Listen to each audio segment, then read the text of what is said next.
And welcome. आप सभी का बहुत बहुत स्वागत है आपके और हमारे चैनल हेल्पर सीईटी प्रिपरेशन में। तो ये वीडियो इम्पोर्टेंट है आप सभी के लिए जिनका मार्क्स कम है, लो मार्क्स वाली यूनिवर्सिटी के बारे में जानना चाहते हैं और वे परेशान हो रहे हैं कि मेरा एडमिशन नहीं हो पाएगा और कम मार्क्स है। काफ़ी सारे रीज़न की वजह से वो डरे हुए हैं कि उनका एडमिशन नहीं हो पाएगा। मैक्सिमम जो रीज़न है और सबसे जो बड़े रीज़न है उसकी अगर बात करें तो उनका जो फेयर है वो ये है कि उनका मार्क्स कम है, 200 है, 150 है और वे ऐसा सोच रहे हैं कि उनका एडमिशन नहीं हो पाएगा। तो इसमें आपको अच्छे से मैं समझाने का 2-3 रीज़न दे के आपको समझाने का प्रयास करूंगा कि अगर आपका मार्क्स कम भी है, इवन आपका कैटेगरी जनरल भी है, फिर भी आपको एडमिशन के उम्मीद रखिए और एडमिशन मिल जाएगा।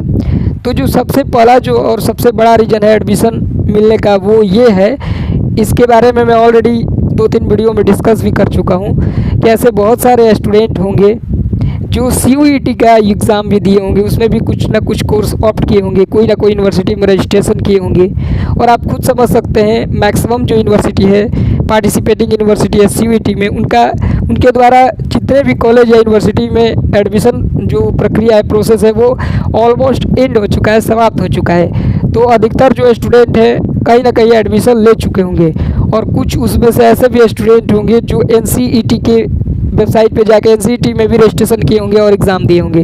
तो आप खुद सोच सकते हैं कि अगर कोई स्टूडेंट कहीं एग्ज़ाम दे चुका है, एडमिशन ले चुका है, तो वो दूसरे एग्ज़ाम में भी नहीं अपीयर करेगा, यानी कि दूसरे यूनिवर्सिटी में फालतू रजिस्ट्रेशन नहीं करने वाला है।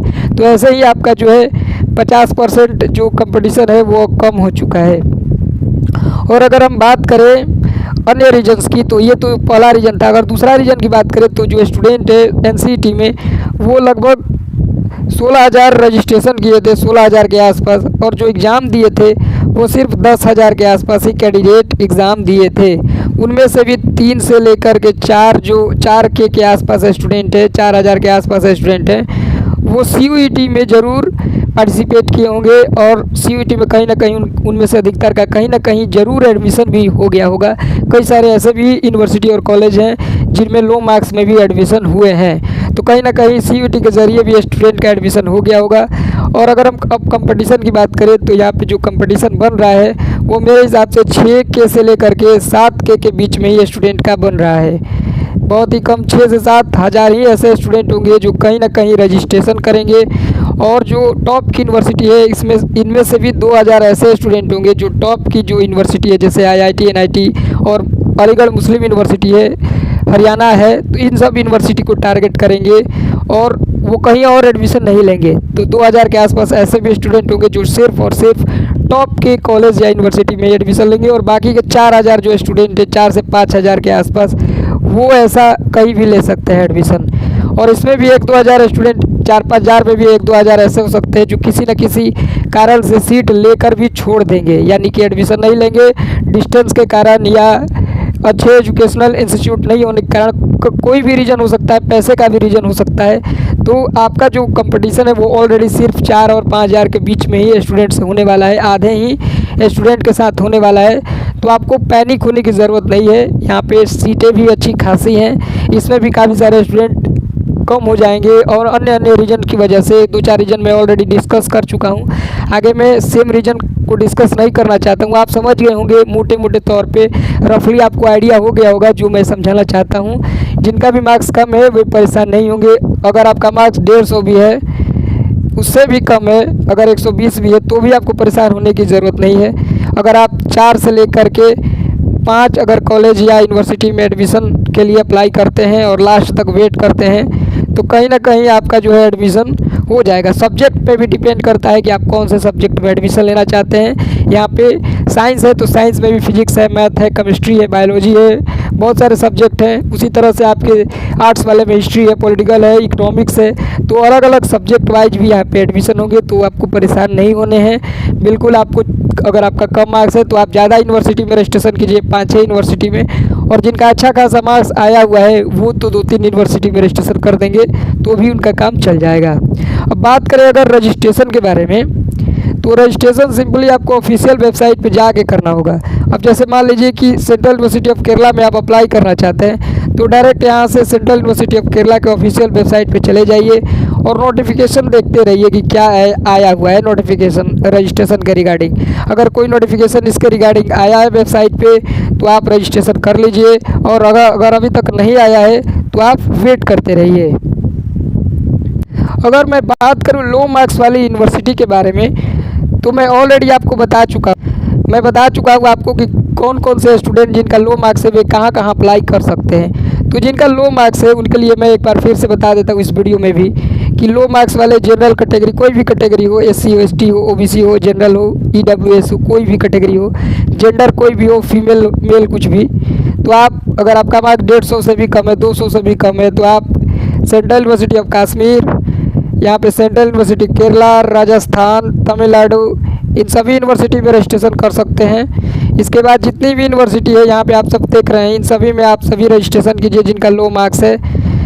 कम 5-6 यूनिवर्सिटी में रजिस्ट्रेशन कर दीजिए। जितनी यूनिवर्सिटी है सब में लो मार्क्स वाले का एडमिशन होने वाला है। कारण आपको मैं ऑलरेडी बता चुका हूँ क्या कारण है, तो जो मैं टिक कर रहा हूँ, अगर आप कोई इंटरेस्टेड है, आप अगर इंटरेस्टेड है सभी यूनिवर्सिटी में से कोई यूनिवर्सिटी में पढ़ने में, तो आप आराम से एडमिशन ले लीजिए, रजिस्ट्रेशन कर दीजिए, तो आराम से आपका एडमिशन हो जाएगा, कोई दिक्कत नहीं होने वाली है। अगर हम बात करें हाई मार्क्स वाले के लिए, तो यहाँ पे IIT और जो NIT है, जितनी भी संस्थान है टॉप की, उनमें आपको रजिस्ट्रेशन नहीं करनी है। इनका जो कट ऑफ है वो 50-60% से कम नहीं होने वाला है, और जो मैं टिक करके आपको ऑलरेडी बता चुका हूँ उनमें आपको रजिस्ट्रेशन करने हैं। जो मैं टिक किया था पहले, थोड़ी देर पहले, उनमें लो मार्क्स वाले का भी एडमिशन हो जाएगा। कितना भी कम मार्क्स है, कोई भी कैटेगरी है, आपको 4-5 संस्थानों में ज़रूर रजिस्ट्रेशन करनी है, और उसके बाद लास्ट तक वेट भी करना है। ये देखते रहना है कि क्या प्रोसेस चल रहा है, कितना कट ऑफ गया है, और मुझे उम्मीद है कि कहीं ना कहीं आपको एडमिशन मिल जाएगा। अब सब्जेक्ट के बारे में भी बता चुका हूँ मैं कि सब्जेक्ट पे भी डिपेंड करता है। तो ऐसे कई सारे स्टूडेंट होंगे, जैसे हिस्ट्री की बात करें तो इसमें ज़्यादा कंपटीशन है, उस तरह से अगर बात करें हिंदी की तो हिंदी में कम कंपटीशन है। इसी तरह से एडमिशन होने वाला है, सब्जेक्ट वाइज एडमिशन होता है। ये नहीं है कि साइंस में आपका एडमिशन हो गया तो कोई सब्जेक्ट नहीं है, सब्जेक्ट वाइज ही एडमिशन होने वाला है इसमें। अगर हम बात करें यहाँ पे भी आप कम मार्क्स वाले के लिए सही रहेगा ये इग्नू, और आप देख सकते हैं बाकी जितने कॉलेज आप देख रहे हैं NIT IIT के अलावा, वो सारे में आप आराम से रजिस्ट्रेशन कर सकते हैं। जिनका बहुत कम मार्क्स है वो केरला, त्रिपुरा, कालीकट, पुडुचेरी जैसे संस्थानों में रजिस्ट्रेशन करिए। यूनिवर्सिटी जो कि सेंट्रल है यहाँ मत कीजिए।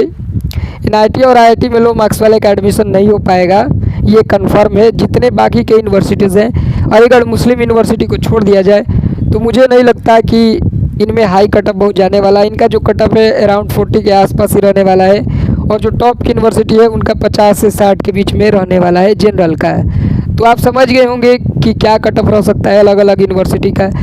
यहाँ पे अगर कम मार्क्स है तो आप ज़्यादा यूनिवर्सिटी में रजिस्ट्रेशन करेंगे, 5-6 यूनिवर्सिटी में, और अगर आपका मार्क्स ठीक ठाक है यानी कि 50% के आसपास है आपका मार्क्स, तो आप टॉप यूनिवर्सिटी में से किसी 2-4 यूनिवर्सिटी में रजिस्ट्रेशन कर सकते हैं, बाकी को आप छोड़ सकते हैं, आपका एडमिशन हो जाएगा। तो यहाँ पे जो मैंने आपको जानकारी दिया, अगर आपको अच्छे से समझ में आ गई होगी तो आपको काफ़ी हेल्पफुल मिली होगी यहाँ पे वीडियो से। और अगर आपको अभी भी कोई डाउट है, कोई परेशानी है, तो आप मुझे कमेंट करके बताइए। आपके जो कमेंट है वो मैं 12 घंटे के अंदर रिप्लाई करने का प्रयास करूँगा। और अगर आपको कोई ज़्यादा दिक्कत है तो आप मुझे कॉल भी कर सकते हैं। व्हाट्सएप ग्रुप का लिंक आपको डिस्क्रिप्शन में मिलेगा। इस वीडियो में बस इतना ही। Thank you for watching this video.